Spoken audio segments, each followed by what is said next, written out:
జ్యోతిష శాస్త్రం ప్రకారం 2025వ సంవత్సరం జనవరి నెల 31వ తేదీ శుక్రవారం మేషరాశి వారు ఎటువంటి శుభ అశుభ ఫలితాలను పొందుతారో తెలుసుకోవాలంటే ఈ వీడియోని స్కిప్ చేయకుండా పూర్తిగా చూడండి. అలాగే తప్పకుండా మా ఛానల్ని సబ్స్క్రైబ్ చేసుకోండి. ఈ జనవరి 31వ తేదీ శుక్రవారం రోజు మేషరాశి వారు చక్కటి అదృష్టాన్ని పొందుతారు అని ఘంటాపదంగా చెప్పవచ్చు. ఈరోజు గోచారం ప్రకారం మేషరాశి వారికి కాలం మొత్తం పట్టిందల్లా బంగారమేనా అన్నట్లుగా ఉంటుంది. అందుకే రోజంతా ప్రశాంతంగా ఆనందంగా హాయిగా జాలీగా గడిచిపోతుంది. మీకు ఏ విధంగా ఉండాలి అనిపిస్తే ఆ విధంగా ఈరోజు ఉంటారు. వర్క్ చేయాలి అనుకుంటే చేస్తారు, లేకుంటే రెస్ట్ అయినా తీసుకుంటారు. ఎక్కడా కూడా హడావిడి పడకుండా మీకు తోచిన ప్రకారంగా మీ ఇష్ట ప్రకారంగా సింపుల్గా తెలివిగా అన్ని పనులను చక్కబెట్టుకుంటారు. ఇందులో మాత్రం డౌట్ లేదు. ఈరోజు మేషరాశి వారు ఆధ్యాత్మిక చింతనను కలిగి ఉంటారు. ఆర్థికంగా లబ్ధి చేకూరుతుంది. దీర్ఘకాలికమైన సమస్యలకు పరిష్కార మార్గాలు లభిస్తాయి. ఈరోజు మీరు బంధువులతో కానీ స్నేహితులతో కానీ మిత్రులతో కానీ సంతోషంగా కాలక్షేపం చేసే అవకాశాలే ఎక్కువగా ఉన్నాయి. సాయంత్రం వేళ ఒక శుభవార్త చెవిన పడే అవకాశం కూడా ఉంది. బయటి వ్యక్తుల ద్వారా ఒక విలువైన సమాచారం మీకు అందుతుంది. మీ గురించి పక్క వాళ్ళు ఏమనుకుంటున్నారో అనేది ఈరోజు మీకు బాగా అర్థమవుతుంది. ఎదుటివారి మనసులో ఏముందో సులువుగా తెలుసుకుంటారు. దూర ప్రాంత ప్రయాణాలకు కలిగే ఆటంకాలు అన్నీ తొలగిపోతాయి.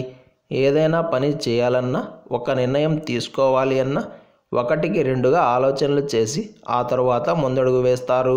పరిచయాలన్నీ ఉపకరిస్తాయి.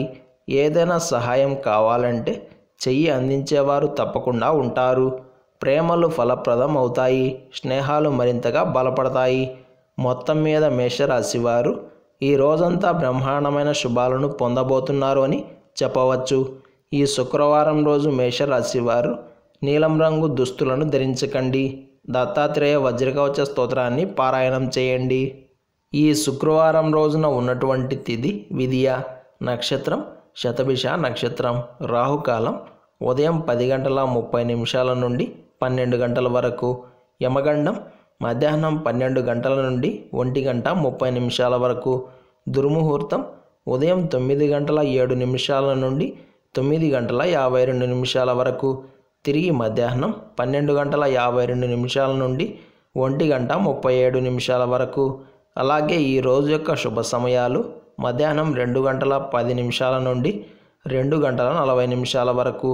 ఈరోజు పంచాంగం ప్రకారం అన్నప్రాసనకు, అక్షరాభ్యాసానికి, ఉపనయనానికి, గృహప్రవేశానికి, పెళ్లిచూపులకు, నిశ్చితార్థానికి, వివాహానికి, ప్రయాణాలకు, పరిచయాల వృద్ధికి, విద్యా విషయాలకు, ఉద్యోగ ప్రయత్నాలకు, వాహన సంబంధ అంశాలకు, వైద్య సంప్రదింపులకు, కొత్తవైన వస్త్రాభరణాలను కొనుగోలు చేయడానికి, శాంతులకు, అలాగే అప్పులకు కూడా కాలం అనుకూలంగా ఉంది.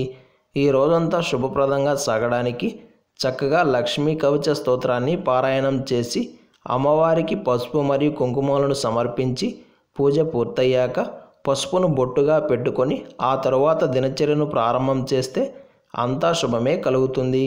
ఈ శుక్రవారం రోజు ఒక రాగి పాత్ర తీసుకొని నిండుగా గోధుమలు పోసి ఒక కలశం పెట్టి సూర్యదేవుడిని ఆవాహన చేసుకొని ఎర్రటి గంధం మరియు ఎర్రటి పూలతోటి పూజించాలి.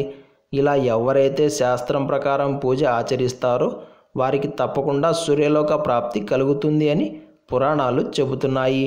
ఈ శుక్రవారం రోజు మనమంతా ఓం వాసవీ దేవ్యై నమః అనే మంత్రాన్ని పదే పదే జపిస్తూ ఉండాలి.